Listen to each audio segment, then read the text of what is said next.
പുതിയൊരു വീഡിയോയിലേക്ക് എല്ലാവർക്കും സ്വാഗതം. അതാണ് നമ്മുടെ വീട്ടിൽ ഇന്ന് വെള്ളം കയറിയിട്ടുണ്ട്. അത് നിങ്ങളെ ഒന്ന് കാണിച്ചേക്കാമെന്ന് വിചാരിച്ചു. നമ്മളിപ്പോൾ അപ്പർക്കുട്ടനാടാണ്ട് ഇവിടെ മുഴുവൻ വെള്ളമാണ്. അത് നമ്മുടെ വീടിൻ്റെ മുൻവശത്താണ് വെള്ളം കെട്ടിക്കിടക്കുന്നത്. അവിടെ കാണുന്ന നമ്മുടെ കുടുംബ വീടാണ്. അവിടെ എല്ലാം വെള്ളമാണ്, അങ്ങോട്ടൊന്നും പോകാനൊക്കത്തില്ല. അതുകൊണ്ട് നമ്മുടെ ഫ്രണ്ട് വശത്താണ് ഒരു വെള്ളം കെട്ടിക്കിടക്കുന്നത്. ഇച്ചിരിയുടെ ഇതുപോലെ മഴ നിൽക്കുകയാണെങ്കിൽ നമ്മുടെ പെരയ്ക്കകത്ത് കയറും വെള്ളം. കണ്ടോ, ഇത് നമ്മുടെ അടുക്കള ഭാഗമാണ്. ഇത് നമ്മുടെ വടക്കുവശമാണ്. നമുക്ക് ഇച്ചിരി അടുത്ത കൊല്ലം മഴയാകുമ്പോഴത്തേക്കും നമുക്ക് ഇച്ചിരി മണ്ണിറക്കിയിടേണ്ടി വരും. അതുകൊണ്ട് കണ്ടോ, ഒത്തിരി ചെടികളൊക്കെ നിൽപ്പുണ്ട്. അവിടെ എല്ലാം വെള്ളം കെട്ടിക്കിടക്കുവാണ്. കണ്ടോ, മൊത്തം ഓമയുണ്ട്. എല്ലാം പോകും. 2 ദിവസം വെള്ളം കെട്ടിക്കുമ്പോഴത്തേക്കും ഇതെല്ലാം പോകുന്നതായിരിക്കും. മത്തയായിരുന്നു കിളിച്ച് നിൽക്കുന്നത്, അതും പോവും. വെള്ളത്തിനകത്താണ് ഇപ്പോൾ അത് നിൽക്കുന്നത്. പച്ചമുളക് ഉണ്ടായിരുന്നു, കാന്താരി ഉണ്ടായിരുന്നു, എല്ലാം പോവും. വെള്ളം ഒരു 2 ദിവസം ഇതുപോലെ തന്നെ നിൽക്കുകയാണെങ്കിൽ അത് എത്രയൊക്കെ കളഞ്ഞു പോവും.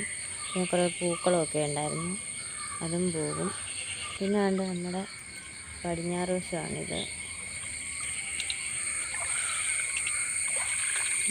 അതിനകത്ത് തെങ്ങ് നിൽപ്പുണ്ട്, ഓമത്തൈയുണ്ട്.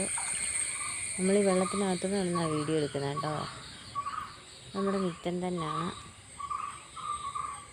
പടവലം എല്ലാം ഉണ്ട്, എല്ലാം പോകും.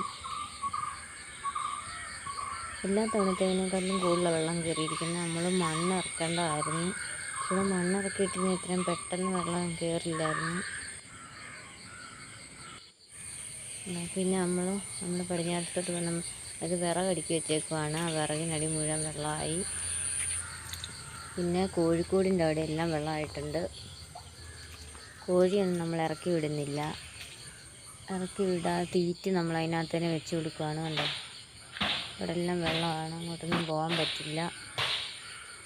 നമ്മുടെ പടിഞ്ഞാറ് വശമാണ് മൊത്തം വെള്ളം. ഇത് നമ്മുടെ സൈഡാണ്, തെക്ക് വശമാണ്. അപ്പോൾ ഇതെല്ലാം നിങ്ങളെ ഒന്ന് കാണിച്ചേക്കാമെന്ന് വിചാരിച്ചു. അപ്പം നമ്മുടെ വീഡിയോ ഇഷ്ടപ്പെട്ടെല്ലാം ലൈക്ക് ചെയ്യുക, ഷെയർ ചെയ്യുക, സബ്സ്ക്രൈബ് ചെയ്യുക. കുറച്ചുകൂടെ വെള്ളം പോകുവാണെങ്കിൽ നമ്മളിവിടുന്ന് പാക്ക് ചെയ്യേണ്ടി വരും. അപ്പോൾ അടുത്തൊരു വീഡിയോ കാണും വരെ ബൈ. ഇതൊക്കെ പൊക്കി വെച്ചേക്കുന്നുണ്ടോ, വെള്ളം വരുന്നുണ്ട്. ബൈ.